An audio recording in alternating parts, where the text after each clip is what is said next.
Right, welcome back. Let's continue now with more news. Dance enter a vibrant tapestry of South Africa's cultural heritage with Flamenco's spellbinding production, Dancing in the Dust. This one-hour performance is a mesmerizing celebration of movement, music, storytelling, showcasing the unique blend of flamenco, Khoi, Tswana, Zulu, and more dance styles. So it's a tribute to our diverse culture and shared humanity. Dancing in the Dust is on run until the 16th of June at the National School of the Arts Theatre in Braamfontein. So to tell us a little bit more, we're joined in studio here by the Flamenkhoi production conceptualizer and producer Rosanna Maya, along with flamenco and classical dancer Lile Lint Deva. Good morning to the both of you, and thank you for joining us bright and early at this hour.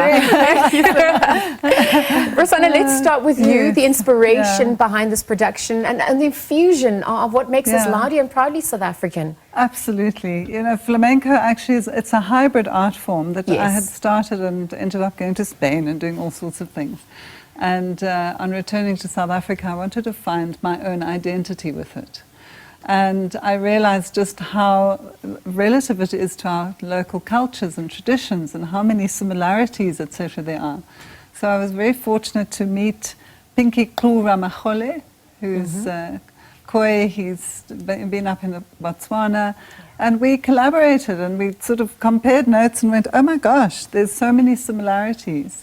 So that it was just to find an identity. So talk to us about that fusion. I mean, I am the consumer. I'm not someone who's dancing. So what goes into that creative process? You know, dance is a universal language. Absolutely. And one doesn't need words to explain story through. So we do it through our bodies. But there was so much time signatures, as in 6s and 12s, and a lot of the foot movements, you know, a lot of the stamping and the rhythms. Yes. They were so unique and so identifiably the same. So, you know, what we do is we're bridging the culture, and just by noticing, there'll be times when I'm performing that you won't know that I'm doing a Khoi step or a Tswana step or a flamenco step. But a lot of flamenco actually is from Africa. There's this very strong influence, you know, with obviously the slave trade and all that sort of thing, you know, the diaspora of Africans. And there's a lot of influence musically. You know, there's a rhythm called rumba. I'm not sure if you, the rumba or the rumba, or however you pronounce it. It actually is from Ghana. So. And we all just totally relate to those kind of, those are the 4-count rhythms. You've got the 6-count rhythms, which are very traditional, local. Lile, how was your experience? I mean, you're a trained classical and flamenco dancer, and then incorporating and fusing the different styles. What was that experience like for you? It was obviously incredible to work with Rosanna and Pinky Ramachole. You know, you feel responsibility because this is something that he has learned throughout his life, and it's pretty sacred. You know, he's been to Botswana, he's learned from the San tribes, and to be exposed to that, I think, is a really incredible privilege. And also to fuse it with things that I'm used to and things that I am trained in, and recognizing those similarities, it's really been an incredible experience. What's the rhythm, what's the energy like dancing with that? I mean, if audiences are going to experience this dance form or this fusion, I mean, what can they expect? I must say it gets very exciting. We just had a show last night, and we obviously also feed off all each other, and it's also so familiar, I think. So sometimes with flamenco, it's very niche in South Africa, and a lot of people are exposed to it. But this is such an incredible way to expose people to flamenco in a means that is so familiar, and with rhythms that are so familiar that we all know as South Africans get you off your seats. Yes, so, absolutely. And we're flying the flag high when it comes to music. I actually wanted to look at the challenges that go into putting such a production together. What would you say was the biggest inertia you would have had to overcome? Gosh, I would always say finance. Fair enough. But I must say the production's been extremely blessed with the people that have actually crossed my path. Nobuhle, Pretty In, she goes as singing. She's just a completely natural, beautiful singer. She blended so beautifully with the African and the flamenco singing. It was like she was born to do it. And then I've got Mika Miles, who beautiful artist. He has retinitis pigmentosa, so which is it's an eye defect that is degenerative. Anyway, he plays guitar absolutely beautiful. He sends you, you're sitting there. Yeah, the most beautiful thing to dance with.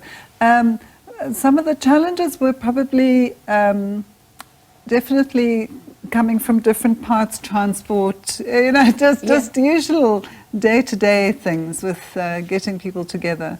But actually, when it came to creating this music with Leb's Nuzo, Lebogang and Mika and Nabushle and the dancers, that was the easy process.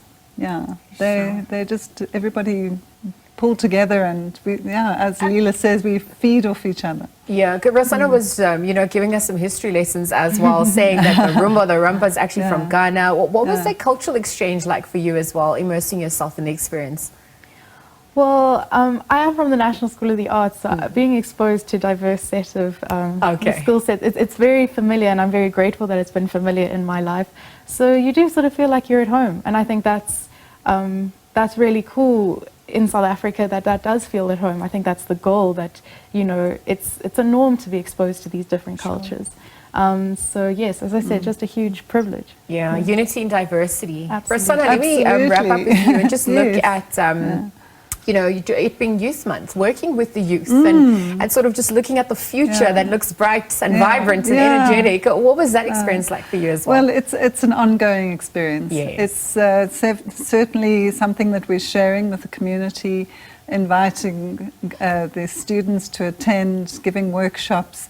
So we're constantly reaching out to young people so that they can experience dance, experience music, experience a purpose and a drive, and it's a wonderful privilege to work with youth. Keeps me younger. Well, you certainly look very fresh for people who performed last night. Just remind us very quickly where we can obviously catch the rest of the performance and what's in store for the audience who want to attend.